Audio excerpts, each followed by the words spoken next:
Hello everybody, Interi back again with another video. Today's video, guys, is going to be about Roger Federer. I need to do a video about Roger Federer. I have not done a Roger Federer video in a while, I think. Maybe a couple of weeks ago, something like that. And today I was thinking about Roger Federer, and we all know that Roger Federer, he does more unforced errors than his two big chief rivals, Nadal and Djokovic.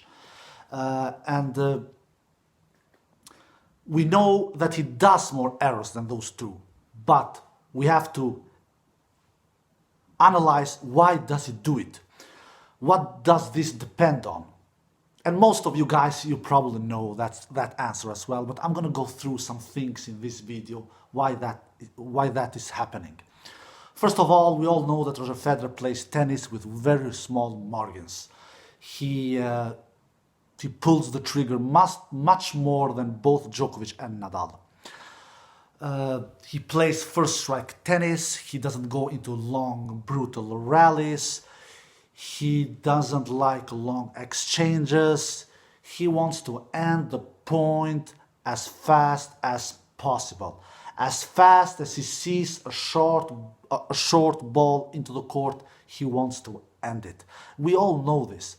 But if you look at some other things in these three games, you get some answer there as well. For example, if we look at these three forehand technique when they hit their forehands, Roger Federer, when he prepares his forehand, guys, he has much less time hitting the ball than both Nadal and Djokovic. You cannot see this with your clear eyes if you don't analyze this, if you don't look at this in slow motion, which I have done, a tennis nerd that I am. Novak Djokovic and Rafael Nadal, both of these guys, they prepare their forehands much earlier than Federer. I hope you understand my point now. When the ball is on the air, of course Federer, he prepares with his feet, and with his racket. But when the ball lands on the court, Federer has very little time hitting the ball. Much less time than both Djokovic and Nadal. Djokovic and Nadal, they prepare themselves much earlier. So Federer has just a couple of seconds preparing himself. Why does he do this? Probably because he wants to get as much more power into the ball as possible, and that's one of the reasons he has less preparation when he hits the ball, Roger Federer, especially with the forehand. I'm gonna demonstrate how Federer he hits his forehand. Guys, I don't know if you have seen it. Federer, when he hits his forehand, he hits it with straight arm. He hits it with straight. He prepares down below and gets up and hits it with straight arm, like this. You're seeing my arm here. You're not seeing my face, but you're seeing my arm. He hits it with straight arm. And if we look at Nadal, he isn't that far away from Federer. Actually, he hits it pretty straight arm as well. His forehand, Nadal, not as straight arm as Federer, but almost there. If Federer hits it like this, Rafa maybe hits it like this. Just not as straight as Federer, but almost as straight, almost Nadal. If we look at Djokovic, one of the big three members, he doesn't hit his forehand with straight arm. Absolutely not. He hits his forehand probably like this. Like this, his forehand. And he doesn't hit it as straight as Federer, and not even as straight as Nadal. And now the question comes here, what does this mean? First of all, the reason why Federer hits his forehand straight is because he wants to hit it as powerful as possible. And that's why he hits it straight. You understand, guys? And that's why he hits the ball harder than Djokovic. And Nadal as well. Nadal hits the ball harder than Djokovic.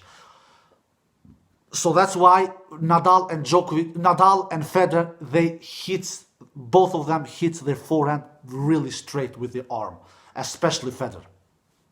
But it is a price they pay here, especially Federer. I'm gonna come to why Nadal is not paying that price. Federer pays the price that he makes a lot of unforced errors when he hits the forehand straight. Of both reasons. One, he has much less time preparing his shot, comparing that with his two big shift rivals, Djokovic and Nadal. Like I said, he prepares his forehand much later than both Nadal and Djokovic, because he wants to hit it straight and he wants to hit it with power. And that's the reason why he prepares his forehand very late. But it is a very dangerous game playing style to do that. First of all, you can mishit it. And like we have seen it many times throughout the years in Federer's career, he has mishitted a lot of forehands. If you look at Federer, he mishits much more forehands than he does backhand. Because when Federer hits his backhand, he doesn't hit his backhand as straight as his forehand. If you compare Federer's backhand with other one-handled backhand, take example Stan Wawrinka. Stan Wawrinka hits his backhand clear straight. Stan Wawrinka's backhand is pure straight with his arm. Federer's backhand is not as straight as Stan Wawrinka. So Federer's, that's why Federer, he mishits the ball much more with his forehand than what he does with his backhand, because he has less time for errors with his forehand. But when Federer hits the forehand big, which he often do, because Federer's big arsenal shot is his forehand, like we all know, it is deadly. It is deadly, guys. That's why it is not any coincidence whatsoever that Federer's forehand is the most dangerous shot in his game, together with his serve, of course. But when Federer doesn't time it well, when Federer mishits it, he does a lot of errors. And like we have seen a couple of times, if not many times, throughout a long career, which has been now almost 20 years, if not 20 years. That's one thing. And that's why he wants to get power. That's why he hits his forehand straight. And some of you can ask, but Nadal also hits his forehand very straight. Why doesn't he do unforced errors as much as Federer? Yeah, I'm going to come to that. He has a lot of more topspin. Yeah, you have it. There you have it, guys. Nadal's ball, they go up here and they go down like a racket, guys. Up here and go down. I have not seen Rafa Nadal play tennis live. I have a friend who have seen it, who have seen him, and he told me every time Rafael Nadal hit his ground strokes, especially with his forehand, because Rafael Nadal has much more topspin with his forehand than what he has with his backhand. He said to me, and he's a big Rafael Nadal fan, he said every time he was hitting the ball with his forehand,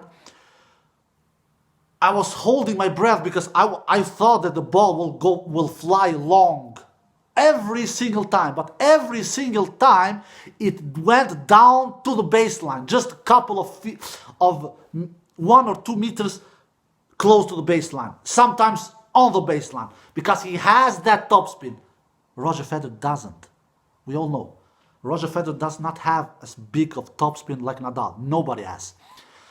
So Roger Federer's forehand is lethal, but also very risky, because he wants to get power, but when he doesn't time it well, he'll miss a lot of forehands. His forehands goes very long.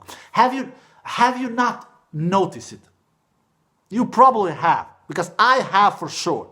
When Rafael Nadal's forehand is little off, because he has also, like I said, almost straight forehand arm like Federer, almost. Not as straight, but almost there. But he has the topspin to his as his plan B. He has topspin who helps him to not hit long. And if you notice, because you have probably done, Rafa Nadal, when his forehand is off, he almost never hits it long. Of course, he hits it long sometimes, but when Rafa Nadal's forehand is off, he almost always hits the net. No, I'm sorry, not the net. He almost always hits the forehand long. Almost, Rafa Nadal. Why? Because he has the topspin.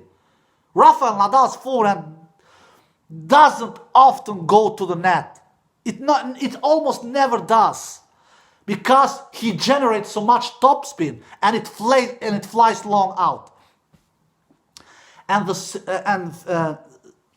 But Rafa's forehand is not off many times. The only year I've seen Rafa's forehand off, it was back in 2015, 5 years ago.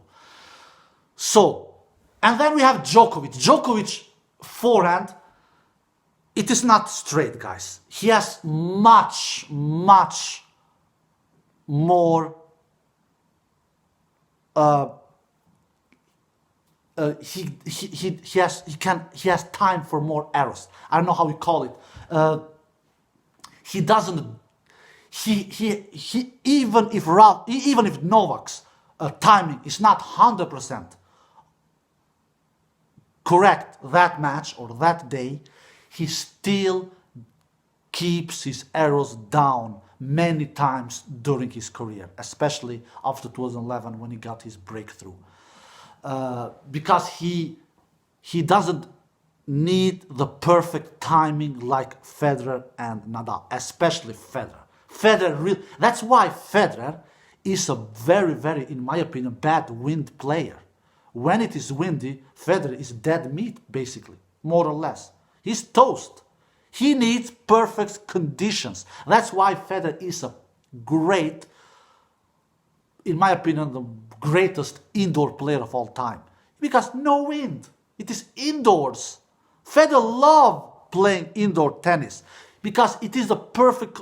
What did Federer do to Djokovic last year in that ATP Tour Finals, in that round-robin match? He murdered him in that round-robin match. Why? Because it was indoor. Federer is deadly dangerous indoor because he doesn't have any wind and he can time the ball perfectly. But outside, if it is windy, Federer is very vulnerable. Much more vulnerable than Rafa Nadal and much more vulnerable than Novak Djokovic. Because Federer has less time for errors. He needs the perfect timing and perfect conditions as well. Djokovic and Nadal doesn't need as great and perfect conditions like Federer, especially Nadal. In my opinion, Nadal is the greatest tennis player of all time when it comes to windy conditions. He handles the wind perfectly. Djokovic doesn't handle the wind as good as Nadal, in my opinion. Not even as good as Federer, in my opinion. Even though that Federer and Djokovic are pretty tight there. Who is the better wind player, Djokovic or Federer, or Djokovic or Federer? But that can be discussed because I'm not impressed in Djokovic as well when it comes to windy conditions. But Nadal is, without any shadow of a doubt, the best wind player I have ever seen in my life. So Federer has a really dangerous, risky game, especially with his forehand and with his backhand as well, but especially with his forehand. If he doesn't time it well, he will mishit it, or he will hit it long, or he will hit it on the net. Nadal has a risky game as well with his forehand, but Nadal has that topspin who helps him to get the ball into the court. That's why Nadal, when he mistimes his forehand never gets to the net, but it almost more or less gets long. Considering this risky game that Federer has, he needs to time it 100% well. He prepares his forehand much later than both Nadal and Djokovic. Like I said, his preparations he does it in very, very quick time. Nadal and Djokovic, they prepare themselves hitting their forehands much earlier than Federer. Federer prepares himself much later, and he hits it with straight arm as well to get power. He wants to hit the forehand as hard as possible when he hits it straight with his arm. And when it works, it is magical. It really is magical. When Federer is sharp, it is beautiful to see. But when Federer is not sharp, it is ugly to see, really. He can do over 70, 80 unforced errors. And that depends because of his risky game.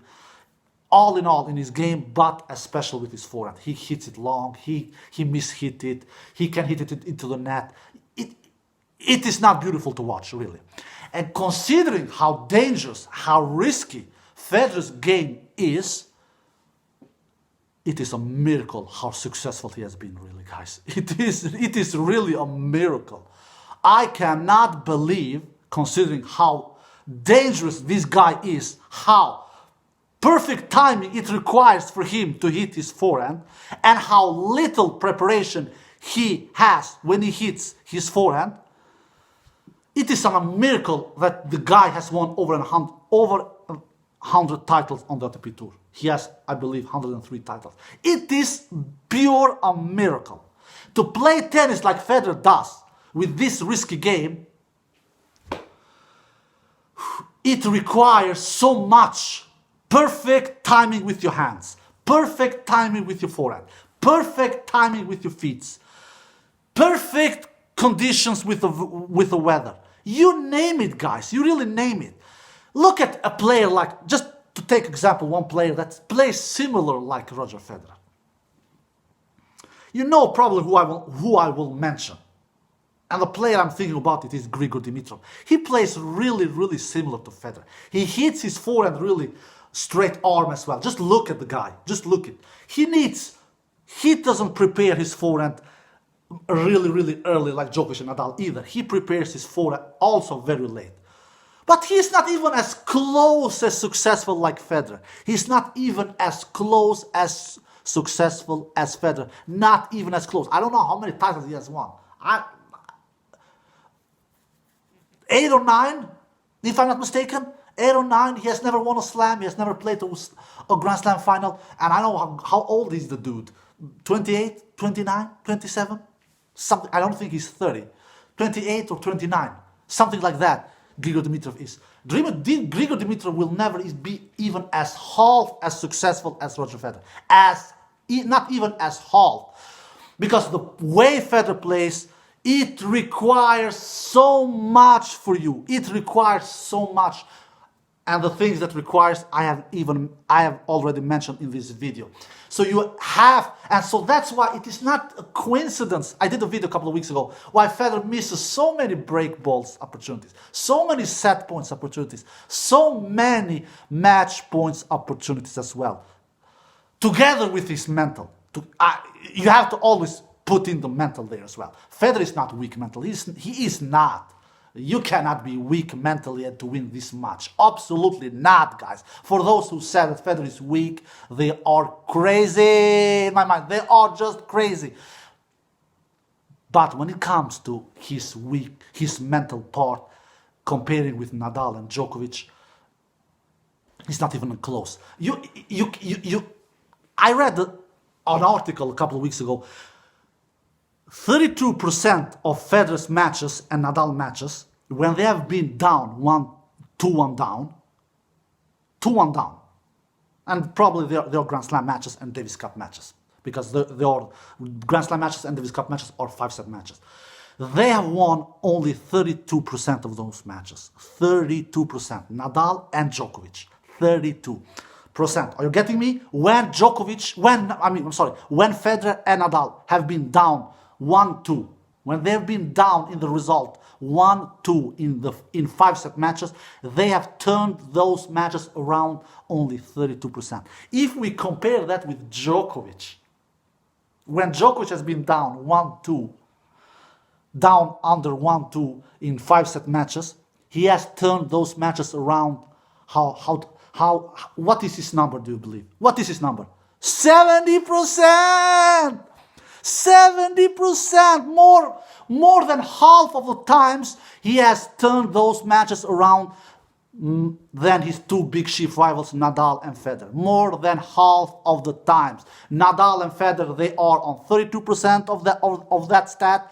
Djokovic is 70%. So it is not any shadow of a doubt who is the monster mentally here, who is the Terminator mentally here, who is the Predator mentally here. It is Novak Djokovic, together with the playing style that he has.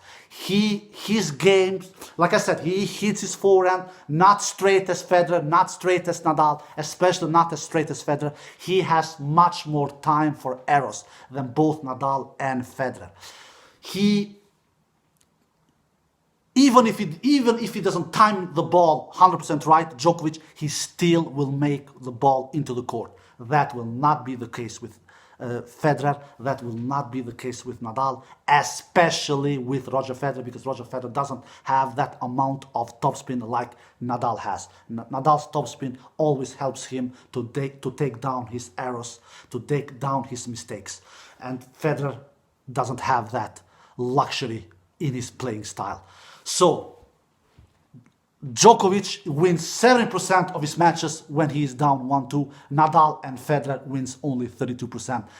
And it depends, of course, with Djokovic's mental part. He's a monster up here. He's a machine up here, guys. Together with his playing style, his playing style doesn't require to have the perfect timing like it requires Federer and Nadal, especially Federer.